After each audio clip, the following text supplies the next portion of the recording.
I'm going to say he been talking to the police. He's been talking. And I'm not saying I think he hello? Yeah, this Curtis. I think he does that.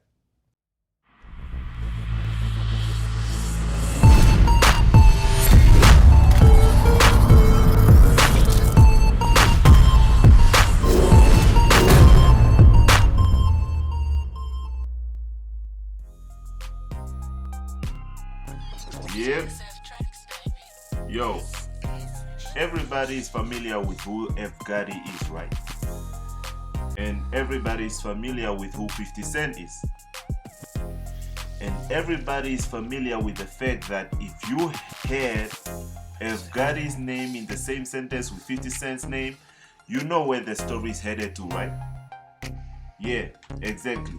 It's headed back to the situation that has occurred between Irv Gotti and 50 Cent. Irv Gotti and 50 Cent have a well-documented beef between their camps, G-Unit and Murder Inc. So, with that being said, Irv Gotti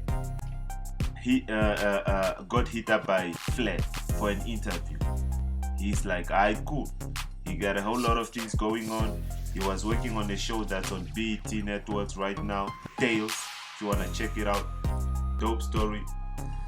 And he's doing a lot of projects that need promotion, so he needs to be doing these interviews to promote his project. So F. Gotti had a sit down with Flat on Flat TV, and they spoke about a whole lot of things. Dr. Dre was part of the subject and many more other guys.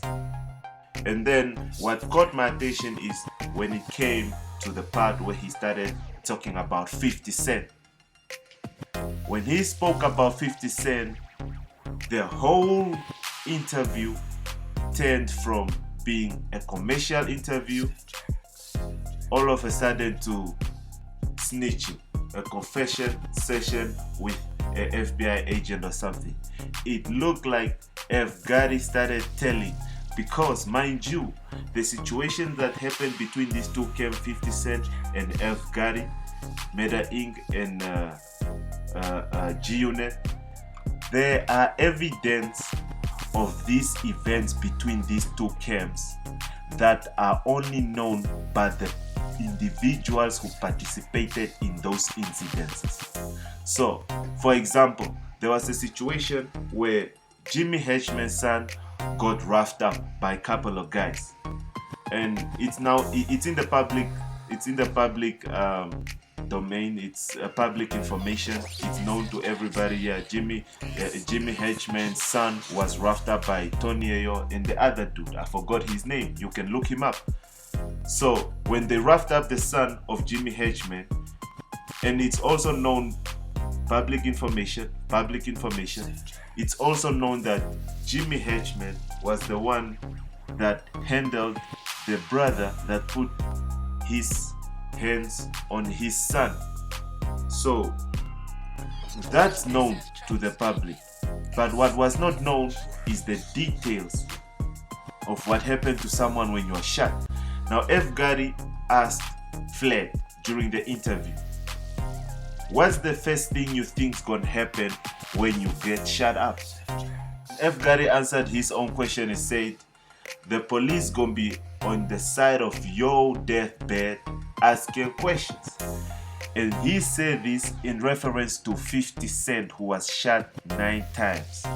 So he, in a way, exposed 50 Cent. He exposed 50 Cent as a rat. But prior to what he was saying, he read it out on Jimmy Hedgeman by giving details of the situation that occurred to the guy that roughed up Jimmy Hedgeman's son. Jimmy Hedgeman is locked up right now. I think he got life or something. So, yo, I'ma let you hear this out and judge for yourself, and jump in the comment section and let me know what you think about this one right here. Do you think F. Gotti was in the right state of mind to tell what he told? Do you think what he said during this interview was relevant, was needed to be mentioned, or was it not supposed to be dead and buried? like buried in the past, you know? Why does he keep going back to the past? Why does he keep digging up so much dirt on this whole situation between him and 50 Cent? As he that hurt, he can't keep it to himself no more. He can't keep it inside. He wants to let it out. Is there something he's trying to tell us?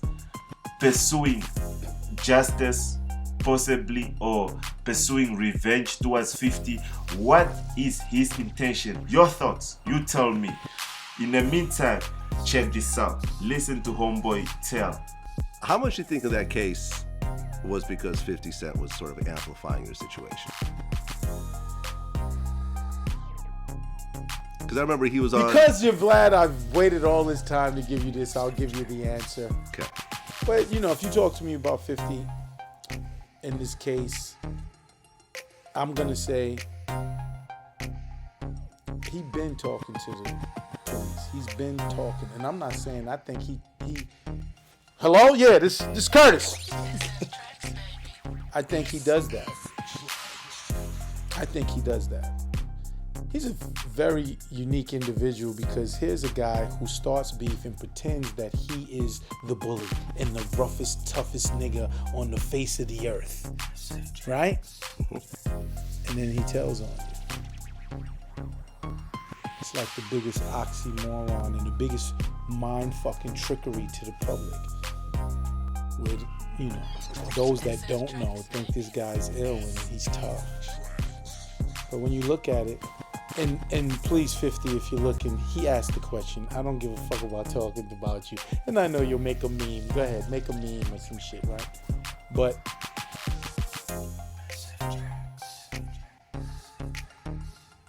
he's fooled the world. Well, I mean, I remember... He says, we're pussy.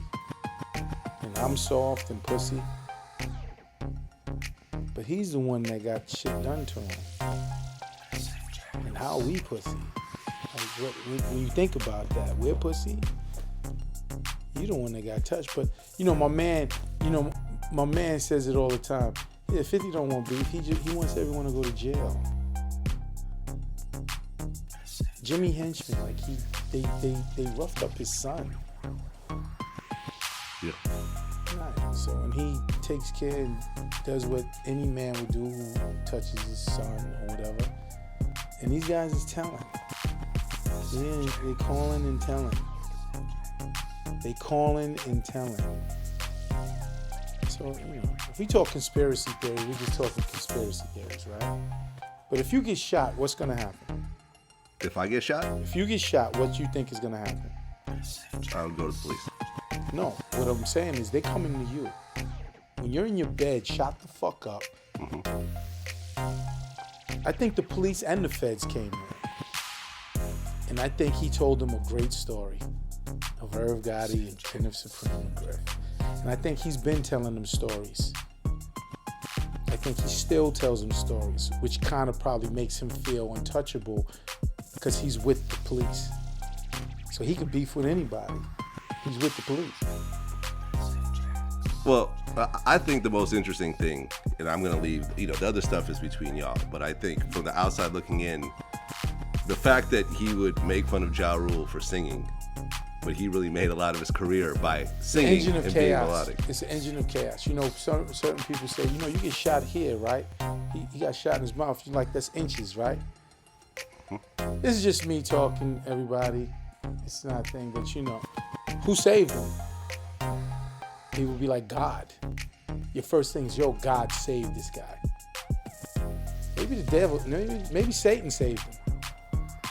Because he's a great engine of chaos. I don't think God would save somebody who moves like that. I don't think God would save somebody who disrespects his own family and is just everything you think of 50 is just negative. He's just an engine of negativity, beef, chaos. Sounds like he was Satan to me, man. I think, you know, Satan was like, I'm gonna use you. You're gonna be great for me. You know, Satan is the angel of music. You know the story of Satan? Satan is the angel of music? Satan was an angel. Well, I know he was an angel. He got banished. A fallen angel. Right. He got banished because he thought he was bigger than God. And banished him to hell. I know about this because a segue is I have a movie with Paramount that I'm making. Thank you, Paramount and Bob Backish. And it's the story of a rapper who sells his soul to the devil to gain the heights of fame and fortune. Are you saying the story is No. about 50? Okay. No, it's not about 50 at all. Okay, got it.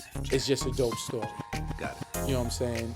Because I see parallels within the hip hop world and the hip hop community where I could associate it with the devil.